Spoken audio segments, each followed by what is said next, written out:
everybody. Welcome to a brand new week of Scott Fox After 9.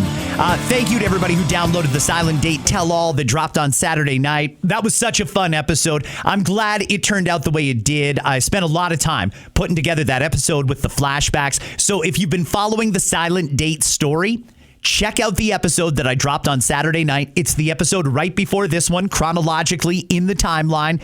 It was the Tell-All. Silent Date Guy answered most of my questions, including the ones that came in from you, the After 9 audience. And I think that was a pretty good way to leave the story where we're going to leave it for now.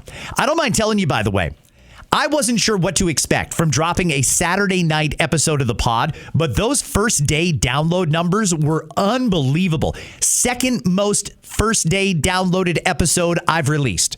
The first one was Election Day. The second one, the Silent Date Tell-All. If you didn't hear it yet, I think it's a good listen. Put out some charcuterie, open a bottle of wine, enjoy the story. And if you want to talk about it, by all means, you can slide into my DMs. If you want to comment on that for listener DMs this coming Friday, you can do that as well. But I hope you enjoyed the story. And if you want to get caught up on the entire series, there is a Spotify playlist called Silent Date Guy. If you look for that playlist, there's about almost 10 hours of content all about Silent Date Guy. So there's some good listening opportunities there for you. It's available on Spotify.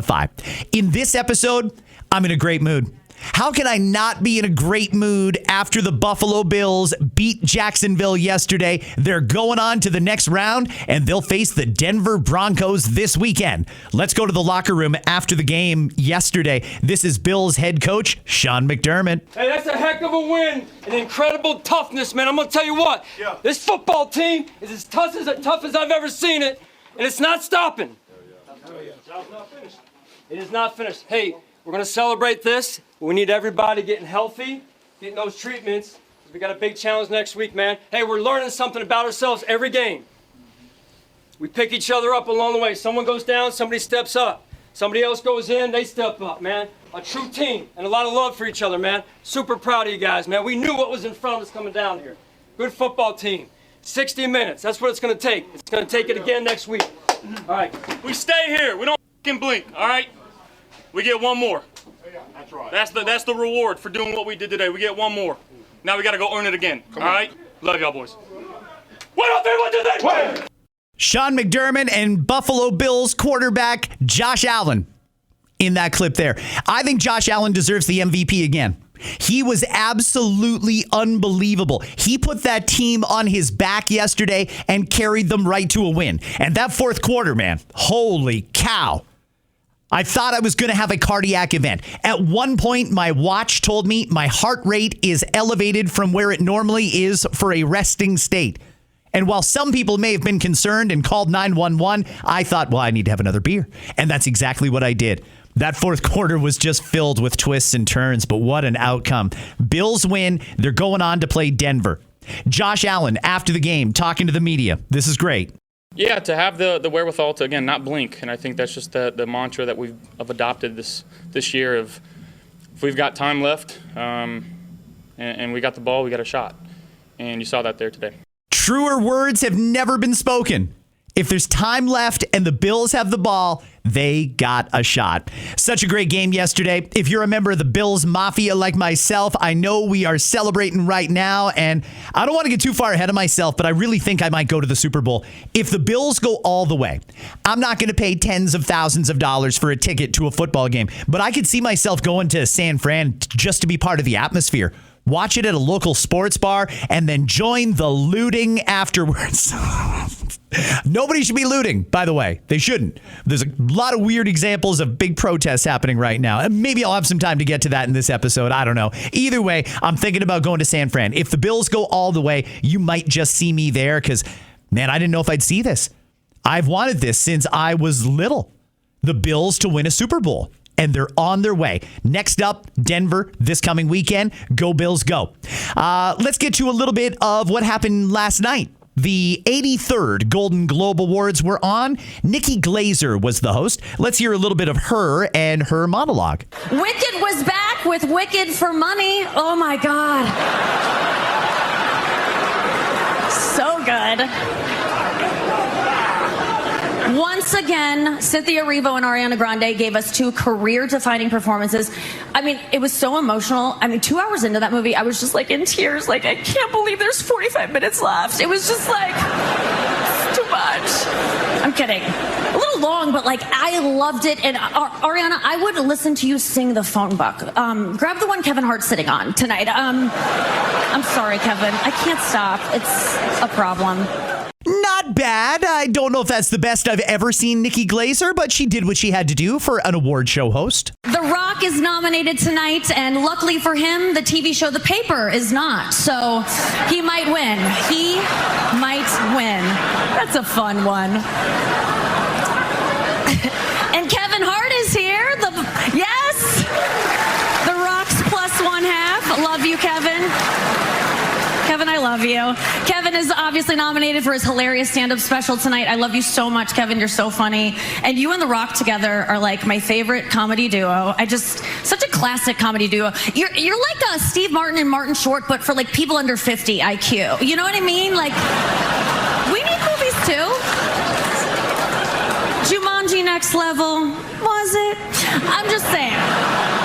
All in all, I'm going to give her pretty good marks. One more from Nikki Glaser before we talk about who won some of the awards. I should not be allowed to be this close to Julia Roberts. It's not right. I cannot believe the amount of star power we have in this room tonight. It's insane. There's so many A-listers. And by A-listers, I do mean people who are on A-lists that has been heavily redacted. But yes. Not bad. Not bad. Nikki Glaser hosting the 83rd Golden Globes last night. But it's the same problem, right? I think Golden Globes are probably on their way out as far as being broadcast on television is concerned. TV, prime time, they still put a major pedestal underneath that. And I don't know if the Golden Globes can live up to it. I think when the ratings come out, we'll see that it probably was not one of the more watched ones. It was up against NFL playoff football and a lot of the movies people had never heard of. Let me see here. Best motion picture, musical, or comedy. The winner was One Battle After Another. That went on to win 4 awards for the night, but Leonardo DiCaprio did not win Best Actor for that one. That went to Timothée Chalamet. Best motion picture drama, Hamnet. Okay. We've got Best motion picture animated. Okay. K-pop Demon Hunters. Good to see that. I think that was one that a lot of people saw. That makes a lot of sense. You know, award shows used to hand out awards to the movies that people saw. Now it seems to be like a race to the bottom. Nobody saw it? Perfect. Give it lots of awards. In the television category, Best TV Drama, The Pit. Best Television Series, Musical, or Comedy, that one went to The Studio. And Seth Rogen also won an award for acting in The Studio. Best Limited Series, Anthology Series, or Motion Picture made for television, Adolescence. I've heard some pretty good things about that, but again, by and large, these don't really seem like hugely popular shows. The best performance in a stand-up comedy on TV, I'm shocked, but they gave the award to Ricky Gervais. I thought after he hosted the last time, the Hollywood Foreign Press was done with Ricky Gervais. But there they are, giving him an award last night. I was actually pretty impressed as well with the fact that they have a podcast category now. Great. They should be honoring podcasts because more people consume podcasts in a day than watch television in a day. So that makes perfect sense. Only one award, and frankly, I'm struggling to figure out exactly what the criteria was for it. They come out with the Best Podcast Award for this year. Joe Rogan, not even nominated. Biggest podcast in the world, The Joe Rogan Experience, didn't even get nominated. Who ended up winning in the end? It's kind of shocking, but Amy Poehler's podcast won. Amy Poehler, she's a friend of the Hollywood Foreign Press. She has been tapped to host that show in the past. Not really surprised because a lot of these award shows, it really just seems like you're in a club. And, you know, if you're in the club, you get the awards. If you're not in the club, you go, but you just get snubbed every single time. Amy Poehler's podcast, which is still relatively new, beat out Call Her Daddy. It beat Mel Robbins. It beat NPR. It beat all of the other ones out there. And I'm having a hard time reconciling that one. I don't know how they can sleep at night giving Amy Poehler the best podcast award when there's clearly bigger and better podcasts out there. But hey, that's the Hollywood Foreign Press for you. And that was the decision they made, that they're going to honor a pod. Never mind. I don't even want to. I'm airing grievances here. And I feel bad that Joe wasn't even nominated. But either way, it is what it is. If you want to see the winners, go ahead. You can look those up. And the highlights are all over YouTube. I'm going to move on and try and fit in as many things to this pod as I possibly can. Right now, I want to take you back to just a few months ago. There's an interesting little battle happening south of the border, and even though the media is not talking about this one, I really think everybody should pay attention to what's going on in America with the U.S. Federal Reserve. The Federal Reserve in America is basically like the central bank here in Canada, and the Federal Reserve, they're one of those groups, just like in Canada, where they don't want any scrutiny. They want to control the entire monetary policy for the country, but they don't want anyone to challenge them. Well, that's not okay with certain leaders. Donald Trump is a great example of a leader that has had enough of the Federal Reserve. Jerome Powell is the head of the Fed, and he's the one who sets interest rates in America. He's the American son of a bitch, like we have Tiff Macklem, also a son of a bitch, here in Canada, running the central bank. Jerome Powell has had interest rates in America a lot higher than a lot of people think they need to be. And we all know how these central banks work. When inflation goes up, they raise interest rates because they think if they take all of the money out of the economy, take it out of people's pockets, take it out of their bank accounts, take it from everywhere, people won't have money to spend. And if they don't have money to spend, that means prices won't go up because retailers and stores and shops and things like that won't be able to raise their price. It sounds archaic, and believe me, it is. But that is how they think they can control interest rates.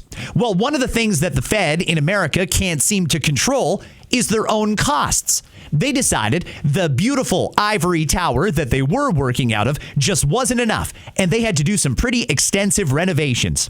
Well, President Trump, who is demanding that the Fed lower interest rates for Americans, he decided to go and see this new building that the Federal Reserve is building. He called out Jerome Powell about some of the cost overruns. Again, this was just a few months ago. I'm going to play a little bit of this and then give you the update that broke on the weekend. Billion went up a little bit, or a lot. So the 2.7 is now 3.1. I'm not aware of that. Yeah, it just came out. Yeah, I haven't heard that from anybody at the Fed. Yeah, it just came out. Our notes had it about 3.1 as well. 3.1, 3.2. This came from us. Yes. I don't know who does that.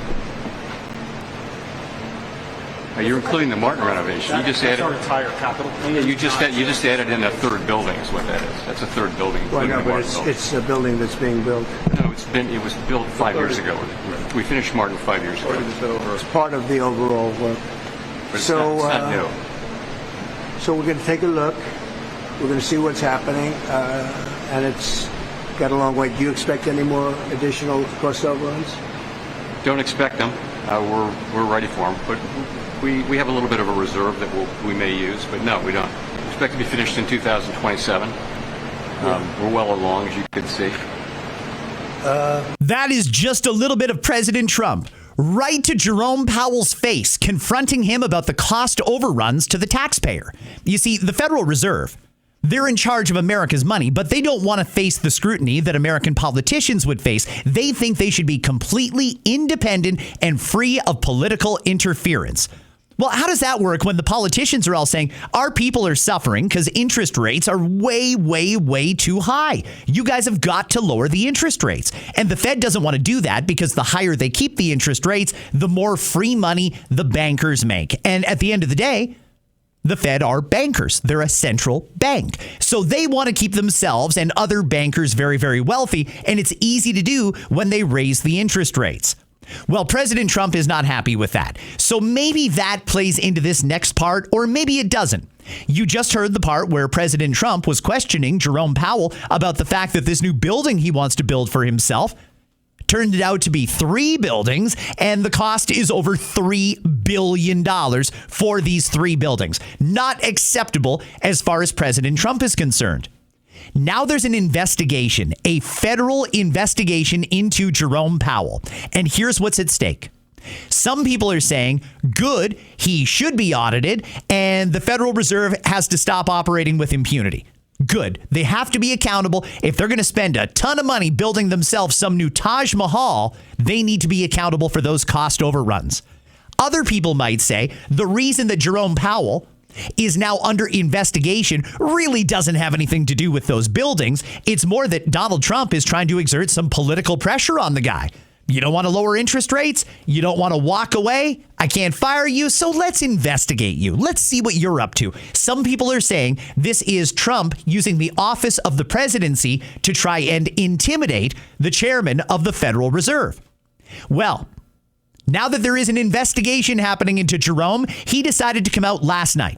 He found out about the investigation late last week. He could have commented on it then. He decided to drop this video last night, likely so that it can impact the financial markets today. And then he can stand up and say, look, Donald Trump is now messing with the markets by going after the bank. You can decide how you feel about it. Either way, I think it's perfectly appropriate to ask questions of our central bank, if we even need a central bank at all. Here's the video that Jerome Powell put out last night. Good evening. On Friday, the Department of Justice served the Federal Reserve with grand jury subpoenas, threatening a criminal indictment related to my testimony before the Senate Banking Committee last June. That testimony concerned in part a multi-year project to renovate historic Federal Reserve office buildings. I have deep respect for the rule of law and for accountability in our democracy. No one, certainly not the chair of the Federal Reserve, is above the law. But this unprecedented action should be seen in the broader context of the administration's threats and ongoing pressure. This new threat is not about my testimony last June or about the renovation of the Federal Reserve buildings. It is not about Congress's oversight role. The Fed, through testimony and other public disclosures, made every effort to keep Congress informed about the renovation project. Those are pretexts. The threat of criminal charges is a consequence of the Federal Reserve setting interest rates based on our best assessment of what will serve the public, rather than following the preferences of the president. This is about whether the Fed will be able to continue to set interest rates based on evidence and economic conditions, or whether instead monetary policy will be directed by political pressure or intimidation. I have served at the Federal Reserve under 4 administrations, Republicans and Democrats alike. In every case, I have carried out my duties without political fear or favor, focused solely on our mandate of price stability and maximum employment. Public service sometimes requires standing firm in the face of threats. I will continue to do the job the Senate confirmed me to do, with integrity and a commitment to serving the American people. Thank you. Okay, so there's really nothing to it other than him saying he's not going anywhere. Okay, challenge accepted. I don't think Donald Trump is going to stop until this guy is gone. And frankly, I think this might be the end of the central bank in America. And as far as I'm concerned, guys, good riddance to it. These central bankers that get extremely wealthy off the taxpayer dime and off the backs of mortgage holders and those with credit card debt and car loans. When they raise those interest rates, they make an astounding amount of money. Even like a 0.01% increase makes them millions and millions and millions of dollars that they weren't expecting to be made. You know, I think that if your job is to control monetary policy and you've decided raising interest rates is the only way to tame inflation, and then you look around and still see that inflation is terrible, you've got to pivot. You've got to reverse course. But they don't want to do that in America. They want to keep raising interest rates because, again, it makes the bankers very, very wealthy. If you ever want to go down the rabbit hole, Google the history of the Federal Reserve and central banks. Created in secret. These are very extremely wealthy families that control the central banks, and they're getting rich off the backs of taxpayers who didn't do anything wrong. Think about it here in Canada. You didn't do anything wrong. The government screwed up the economy. Inflation went nuts. The banks started raising interest rates to try and stop it, and you're the one who got screwed. It had nothing to do with you. You were just living your life, paying your taxes, following the law. paying your bills, and then all of a sudden, through government mismanagement and bank mismanagement, you've got high interest rates and high inflation, and they won't pivot because they're not going to turn off the taps that keep bringing money into them. I think Jerome Powell should have been fired a long time ago, and I think everybody who listens to this pod on a regular basis knows how I feel about that son of a bitch, Tiff Macklem. He's got to go too. Disband the central banks. They're not working for people. They are robbing people. They are taking money out of the pockets of the middle class. Let's hear a little commentary on that video that Jerome Powell put out last night. Here is Donald Trump's senior advisor, Peter Navarro. This is him on the Fox Business Channel earlier this morning. Respect to Chairman Powell. First of all, the Fed is politicized. Chairman Powell is the worst Fed chair since Arthur Burns, and he is the poster child for politicizing the Fed. The only reason why he's still there is because he papered over the fiscal irresponsibility of Joe Biden and got America into an inflation crisis that President Trump is in the process of curing. So spare me on that. But if you actually look at what he's being investigated for, I mean, look, it looks like there's like luxury elevators and dining rooms. He claims that the thing was never renovated before when in fact it was. And it's just, let's see what the investigation says. And the funny part, Powell gets up there and says it's politicized and it's the tariffs that's the problem, why the costs went up. Hey, come on, Jay. Just do your job. Since you got there, you've made three major blunders that have cost this economy $1 trillion easily. So let's see what happens with this investigation. The only question is, Maria, we know he made false statements. The only question is whether he was aware and did it with malice. And think about that. If he was ignorant about it, that tells you how ignorant he is when he runs Fed policy. Okay, Peter Navarro, I think, saying the way it is. Let me just put it to you this way. We've got the current system with the central banks, and again, because governments printed way too much money, inflation went nuts. So the bank came in and saw an opportunity there and said, okay, great, we're going to raise interest rates. This is good for bankers. When we raise interest rates, banks make more money. So let's do it. So they raised interest rates, but inflation is still out of control.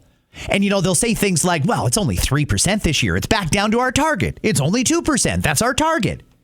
That's on top of last year, which is on top of the year before that, which is on top of the year before that. This has been going on for multi-years. Inflation is up at least 20%, meaning that their plan hasn't worked. So what's the alternative? What else could we do to try and fix the economy right now? Well, here's my thought. We get rid of these central banks altogether, and we start putting money back in people's pockets. How about, for interest rates, we drop them back down to where they were, maybe 1%. Banks can be extremely profitable with interest rates at 1%. They can make millions and billions of dollars a year with a 1% interest rate. So let's go back to 1%. Let's save people a lot of money monthly that they're just handing over to the bank for no reason. That could be putting food on their table. It could be their car payment. It could be their rent. It could be any number of things. Put more money in people's pockets and you watch the economy start to cook then. Imagine that.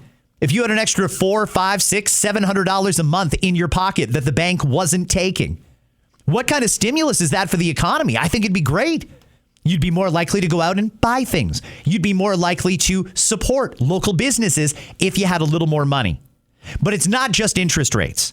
Not just interest rates, for example, on your mortgage and on your car loans and things like that. Another interest that we pay a lot in is credit card interest rate.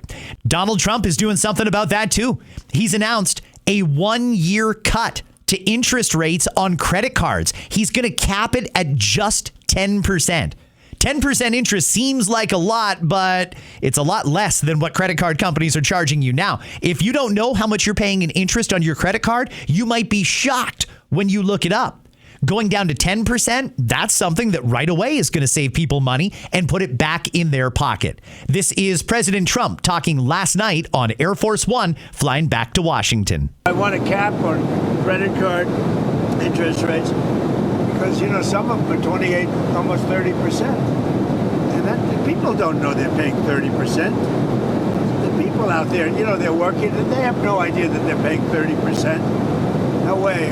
We're putting a 1-year cap at 10%, and that's it. They know it. They've really abused the public. The credit card companies have totally abused it. I'm not going to let it happen. Good. Thank goodness somebody is standing up for regular people.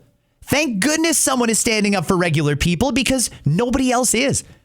Who in Canada is standing up to the credit card companies and saying, hey, Visa, MasterCard, Amex, no, you're not going to charge someone 28% interest. We're going to drop it down to 10%. That's your max. And you're still going to make millions every quarter in profit.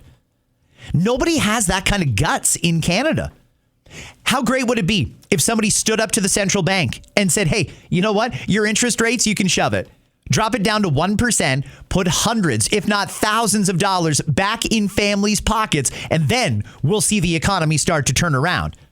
Nobody in Canada is standing up to them. In fact, there's only one politician who does, and that's Doug Ford in Ontario. And every time he comments on Tiff Macklem's decisions to raise interest rates, people crap all over him.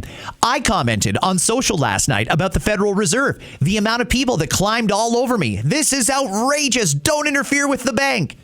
We should all interfere with the bank. Get rid of the central bank, and you watch how quickly the middle class returns to prosperity. Forget about the inflation. Their idea to fix it has not worked, and it's not going to work. So put more money back in people's pockets. That seems like a no-brainer to me. I don't understand what they don't understand, unless they do get it and they don't care. They're just there to take our money. They just want our money. There's two other things I want to play from Donald Trump, and then I'm going to move to Doug Ford and Northern Ontario. Donald Trump was asked yesterday on Air Force One about his future plans for Cuba. Seems like the Cuban people will not be living under a dictatorship for much longer. President Trump is focused on them. What kind of deal are you looking for from Cuba? You're going to find out pretty soon. We're talking to Cuba, and you'll find out pretty soon. And one of the things I want taken care of, and one of the groups I want taken care of, are the people that came from Cuba that were forced out or left under duress, and they're great citizens of the United States right now. You have a lot of people forced out of Cuba unfairly, so we're going to take care of, most importantly right now, we're going to take care of the people that came from Cuba that are American citizens or in our country. Basically, what President Trump is suggesting is Cuba was only viable as it was and currently is because of a deal that they had with Venezuela. But now that Donald Trump has basically got control over Venezuela and Venezuelan oil, Cuba can't count on oil or revenues coming to them from Venezuela. They're going to have to go it alone. And if you're the leader of the Cuban regime, you're looking around thinking, we're going to be out of money soon. The Americans are watching us. President Trump is hoping they're going to make a deal, and possibly you could see Cuba become a democracy. This could be the fall of that government. It could also be the fall of the Iranian government. Have you been following the protests that have been happening over in Iran? I got to tell you, it is inspirational to see that many people flood into the streets against a lot of adversity. They've shut off the power. They've shut down the internet. They've turned off the phones. It is very, very difficult to operate in Iran right now as the regime tries to quash a bit of an uprising. Well, that uprising is important. The Iranian people have had enough of being oppressed, and they want, I don't know if they want a democracy necessarily. I'm not 100% sure what the people want, but they certainly want a lot more freedom from the Iranian regime. Donald Trump is backing the Iranian people. In fact, it seems like he's ready to go in and protect them against their own government if he has to. One more from Donald Trump. I think Iran takes your threats seriously. I think so. Don't you think so, CNN? Don't you think so? Wouldn't you say that they probably do at this point? After going through it for years with me, being hit, Soleimani, al-Baghdadi, the Iran nuclear threat wiped out, don't you think, and then you just had Venezuela, don't you think, she says, CNN, do you think they take your threat seriously? Wouldn't you say they do after all of the things we've done? What a stupid question. Go ahead. CNN trolls Donald Trump. They don't like him. He doesn't like them.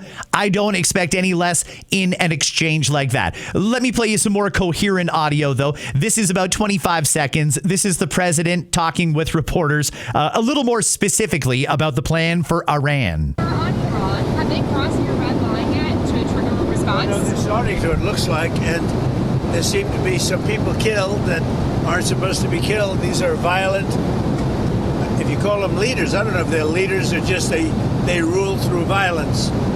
But we're looking at it very seriously. The military's looking at it, and we're looking at some very strong options. We'll make a determination. Is he trying to start a war, or is he trying to create peace through strength? Never take the threat of military action off the table, because if you do, you have less leverage.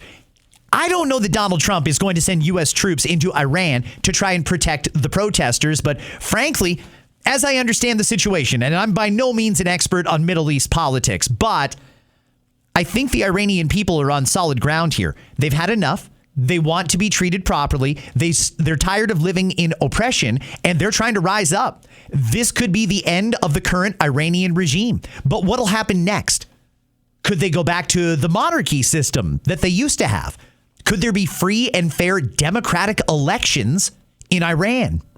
I don't know. I just hope it remains peaceful, and I really hope that the people get what they want. It's their country. It's their future. They have a right to control their own destiny, and the fact that they are out marching in the street, they're taking a real risk here, because if this uprising doesn't work, the current regime stays in power.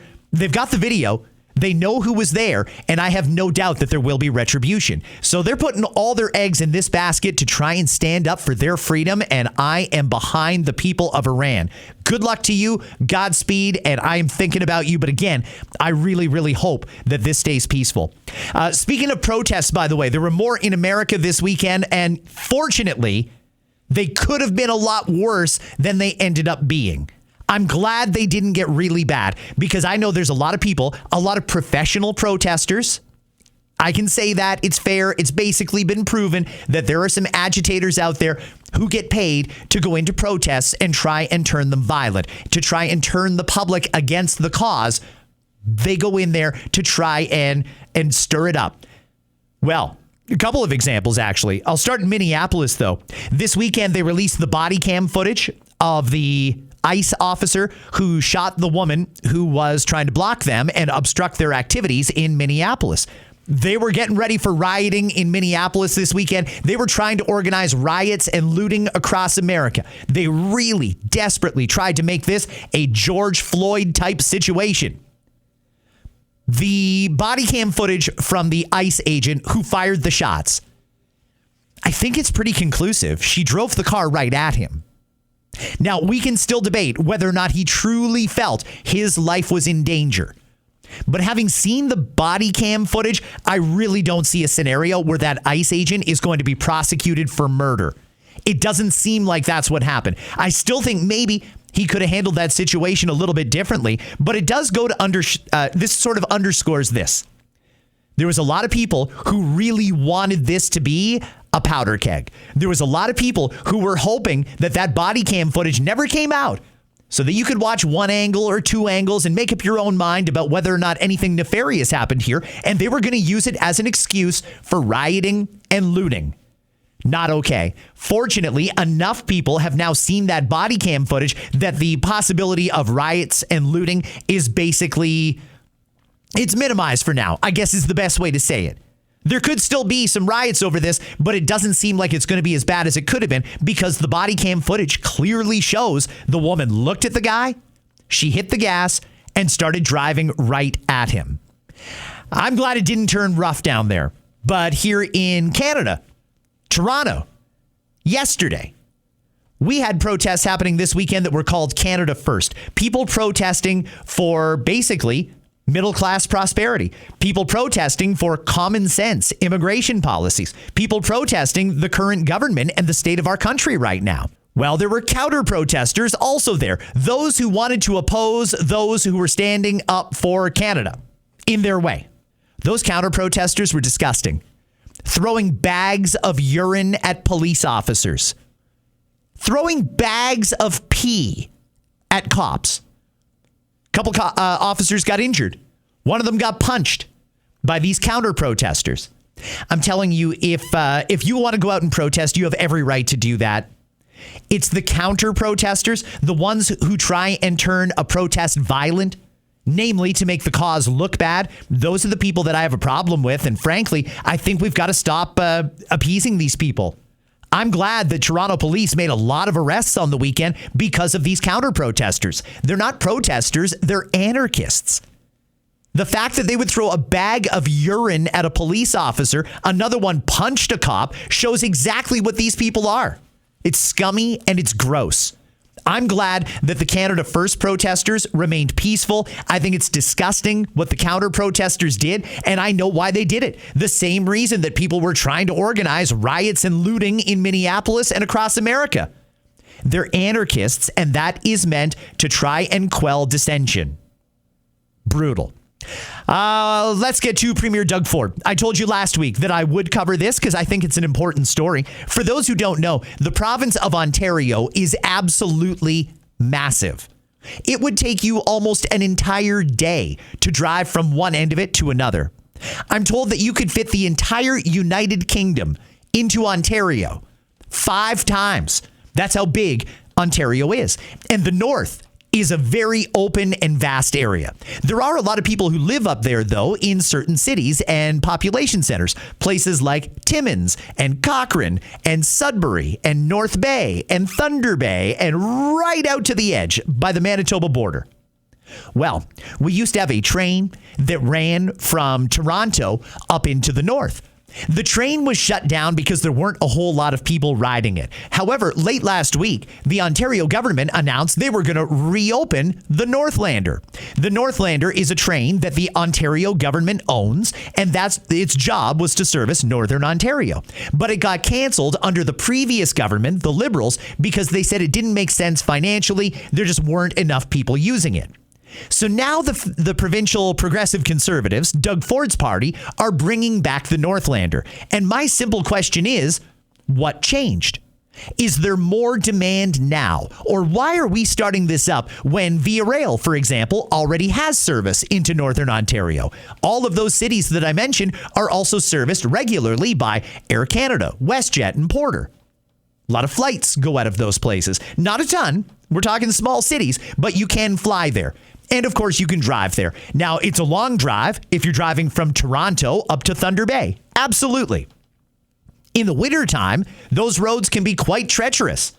But people do it all the time. The government has decided they're going to bring back this Northlander train, suggesting it'll be much easier for the people of Northern Ontario to get back and forth from Toronto if there's a train. So let's learn a little bit more about this, because one of the things that drives me crazy is government waste, wasting money.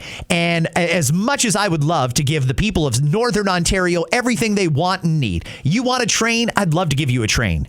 All you've got to do to get me on side is tell me people are going to use it. Because what I don't want is a train doing a 20-hour one-way trip empty.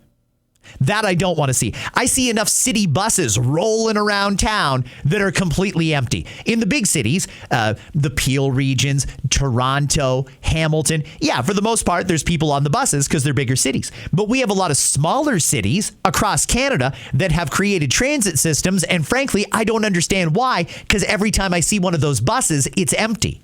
But it is burning through gas. And it is paying a staff, and there are maintenance technicians around just waiting in case something happens to it. And there are spare parts being ordered and oil changes being done. There's a cost to operating these transit systems. And frankly, I have no problem with transit. I just want to make sure that people are using it so we're not wasting money. So let's find out if we spend as much as we're going to spend to restart this train service, that there's going to be people on it.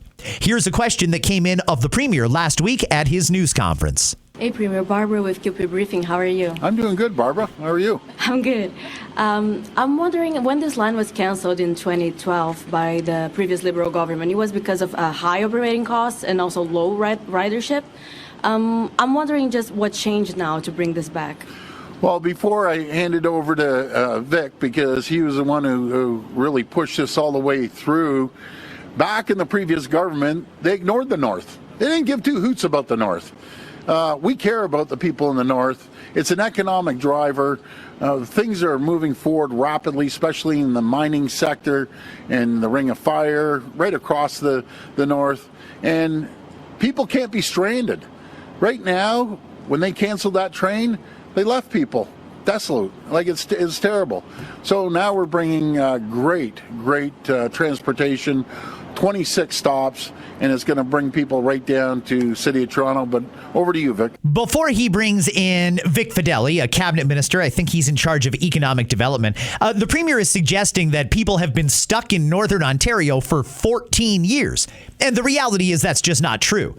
Yeah, there were people who did rely on that train, but again, it was canceled in 2012 because there weren't enough people riding it to justify the very high operating cost. So again, what I want to know is, are enough people going to use it to justify the cost of bringing it back? Premier, it's going to be hard not to be emotional in the answer to you. Sitting in the legislature, listening to the previous government describe Northern Ontario as a no man's land. Those are the exact words they used to describe what they felt was north of the French River. They never invested in the Northlander. They let it run down. They didn't have good times for departures. They never paid attention to it. And the Auditor General ran a complete study on the entire treatment of Ontario Northland by the previous Liberal government. I didn't come here to be political about it, but I'll tell you, it was a horrible day to see that canceled because it was only the first of what the government intended to do. They intended to starve Ontario Northland by not giving them contracts to repair the GO cars, which we have brought back today. Premier Ford has brought back today to Ontario Northland, which is a thriving business in my hometown of North Bay. They also intended to sell off all of the parts and divest Ontario Northland and have no Ontario Northland, period. Not just the Northlander. It was one of the few pieces. The Auditor General found that their math was all false, that they claimed they were going to save $250 million a year when actually she proved it would cost them and the government $880 million a year to have done what their plan was. So there was a complete reversal. They reversed everything except bringing back the Northlander and bringing the GO-Car contract back. So there was a lot of underlying reasons why they did that. I have no idea what this guy said. I don't know what he's talking about. But again, I just want to know if it was canceled in 2012 because it cost a lot of money to operate and because there weren't enough people using it, what changed? And are people going to use it now? Have we done some extensive research? Because again, I am sick and tired of seeing transit rolling around completely empty. You ever see the buses roll around your town and they're completely wrapped with a local business? Most of the time, it's like a local real estate agent or something like that. Yeah, they've sponsored the bus. I swear the only reason they do that is so the average person doesn't look and see that bus is driving around empty. Mass transit is great when it moves mass amounts of people. But frankly, when it doesn't move mass amounts of people, it's just a massive waste of money. Are enough people going to use this train to justify it? If you tell me there are, I'll believe you. But I also want to see the numbers, and it was so shady of the government to come out and make this announcement with zero numbers available. How much is the upstart? How much is it going to cost people to go back and forth? Like, what are the fares going to be for them? And how much are you projecting to lose on this? There's zero chance it makes money. It's going to cost money. And we have to ask ourselves, is it worth the cost at a time when things aren't great? The books are not good. Can we afford to spend more on this, or is this something that maybe we nuance it a little bit? Maybe we find a more practical solution that isn't going to waste as much taxpayer money. I still want to see the numbers, and when they come out, I'll report back to you. And if it's fair, I'll admit it. But when they don't give us any numbers and they can't show us anything that says there's more demand now than there was, people will use it now, whereas they never used to, then I want to know where those numbers are. I want somebody to give me something tangible to say that this is a well thought out business decision and not just an opportunity to try and scoop some votes in Northern Ontario. Here's another question for Premier Ford at that same news conference. Hi, Premier. Tina with City News. Hi, Tina. We're talking transit today. I want to ask about the Eglinton Crosstown LRT. It's 2026. I know it's in the hands of the TTC now, but are you prepared to intervene if the Eglinton Crosstown LRT doesn't open by next month? Yeah, we're going to work with them as we have the whole time, Tina. They're doing their very best, but thank God we're getting this thing going. It's been a nightmare. I'm the first to admit it. But the good thing is we're moving forward on all the other transit subway programs that we have. So yeah, I'm confident it's going to get going early in February. And we'll be there to support them any way we can. Okay, well, that's another problem. This government doesn't exactly have a stellar track record when it comes to getting transit delivered on time and on budget. The Eglinton Crosstown LRT is, 16 years they've been working on this?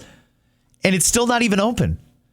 So I don't know where this is going, but I will follow it because I know that there's a lot of great Scott Fox After 9 listeners in Northern Ontario, and I don't want to say you guys can't have it. I'm fully in favor of you guys having it if you say you want it and you tell us you're going to use it. And if you're going to use it, great. Have at it. I might even take the train up to Northern Ontario at some point.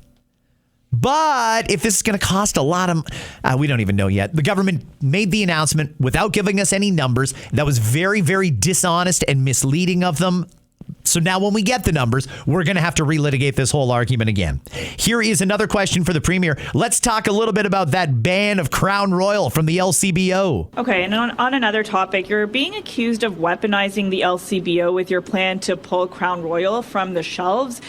Shouldn't it be up to Ontario consumers to decide what products they want to purchase? I don't call it weaponizing, Tina. I call it protecting jobs in Ontario. That's what I call it. And we're going to do everything we can to protect jobs. Why don't people try J.P. Weiser? Why don't we try some great Hiram Walker? Why don't we go get some 40 Creek whiskey? I hear that's really good stuff too. So when you want to go after one of our basically go after Ontarians and ship it down to the U.S., make no mistake about it. You think it's going to Winnipeg, you think it's going to Quebec, it's going down to Alabama to be produced. And I will fight all day long to protect the jobs for Ontarians. Listen to how angry and fired up and unhinged he gets when he doesn't like a question. I have to think that the Premier is hearing it from a lot of people because I'm hearing it from a lot of people. So many people think it is preposterous that he's going to ban a Canadian product from Gimli, Manitoba from the LCBO because he can't get along with the CEO of that company. Because Doug said he wanted something done and the CEO did something different. So the Premier he denied it, but I don't see it any other way. He is weaponizing the LCBO. This is the government telling you what you can and can't drink. Is there any members of provincial parliament, Conservative, and I know there's a few of you that listen, so hi, how are you? You must think this is crazy, right? Like, tell me you don't agree with this. Doug announces it's all about saving jobs, and you can hear some clapping in the background. That was the Premier's staff. That wasn't just regular voters that were out listening to an announcement. It was staff. I don't know a single person who thinks that this is a good idea. I don't want anything banned from the LCBO. Personally, I would like the government to stay out of it. I don't think that they should be allowed to have a monopoly on liquor sales in this province. Not only do they have a monopoly, they're weaponizing it and telling you what you can and can't drink. Doug Ford will tell you what you can and can't drink. That's the new rules for Ontario. Have some Hiram Walker. Have some 40 Creek instead. Like, he doesn't get it. Let me explain this to the Premier in very plain and simple terms. There's Coke and there's Pepsi. They're both colas. But there's a big difference between Coke and Pepsi. Let's talk about Coke and Coke Zero. They're both colas, both made by the same company, but they're two very different drinks. The exact same thing goes on with whiskey. It's bad enough he banned the bourbon from America, even though the Americans never banned our alcohol. It's bad enough that he banned the wine from America, even though the Americans never banned our alcohol. It's bad enough he banned all the tequila, even though the Americans never banned our alcohol. Now he's going to ban a Canadian company. I just can't understand why this is allowed. We really need to disband the LCBO. I'm going to leave it at that. We need to disband the LCBO, completely rip it apart, take away government's ability to manipulate the people and to control what they can and can't drink. By the way, LCBO is an acronym. It's the Liquor Control Board of Ontario. Now, that was never meant for one guy, Doug Ford, to be able to decide and control what we drink. It's never what it was intended for. It was to control and make sure that there was responsible consumption and that operators who were selling it through bars and restaurants and places like that operated responsibly. One guy weaponizing that entire Crown Corporation is awful. I'm just wondering how long until common sense prevails? How long until somebody in that party, one of the members of provincial parliament that works with Doug there, pulls him aside and says, listen, back off. There's a lot of things you're doing right, but some things you're doing wrong, and they are grossly overshadowing the things that you're doing right. People are getting pissed off, and people also want to know, don't you focus on anything else? Doug Ford is so obsessed with Donald Trump. The Trump derangement syndrome on this man is clinical. He is so obsessed with Donald Trump that it seems like everything else has gone to the wayside. Have we made any progress finding any more funding for families that are dealing with a child on the autism spectrum? Families that have kids with unique, high, and special needs. Have we done anything to try and generate more funding for them to be able to get the therapies and supports that they need? Is there anything being done to cut down on the wait times in the emergency room and to get more people a family doctor? Is there anything being done to improve what's going on in our school system? And frankly, we have a crisis in our school system right now in that we aren't producing very good results and we don't have a ton of happy parents with the way things are going. Educators themselves say they don't have everything they need to properly educate our children. None of those things matter as long as Doug Ford can control which alcohol is available at the LCBO. Tell me if I'm wrong.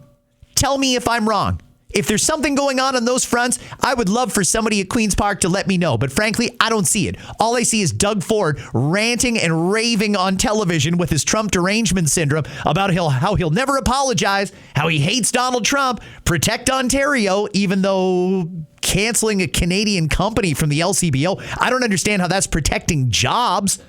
If anything, I would think it's going to cost jobs in Manitoba and maybe Quebec as well, if they don't just pull out of Canada altogether. And who could blame them if they do? Friends, tomorrow, Prime Minister Carney is going to be over in China. That's an interesting one. A lot of geopolitical implications to this. I'm very curious to see how it goes, but I'm also curious to see if this creates a rift in Team Canada. Mark Carney's going to go over there, and in order to get a deal done with the Chinese, Mark Carney's going to want them to drop their tariffs on Canadian canola, Canadian seafood, and things like that. But the only way they're going to drop it is if Mark Carney drops the tariff that we've imposed on Chinese-made electric vehicles. You know who's strongly opposed to that is Doug Ford, the same guy who says Mark Carney's doing a great job every opportunity he gets. Well, that's going to be interesting, isn't it? Let's see how Carney stick handles that one. Friends, I'll catch you right back here tomorrow. If you still want more, go back and listen to Saturday night, the Silent Date Tell-All. I loved it. I hope you enjoyed it. And if you didn't hear it, give it a listen now. I'll see you in less than 24 hours with another episode.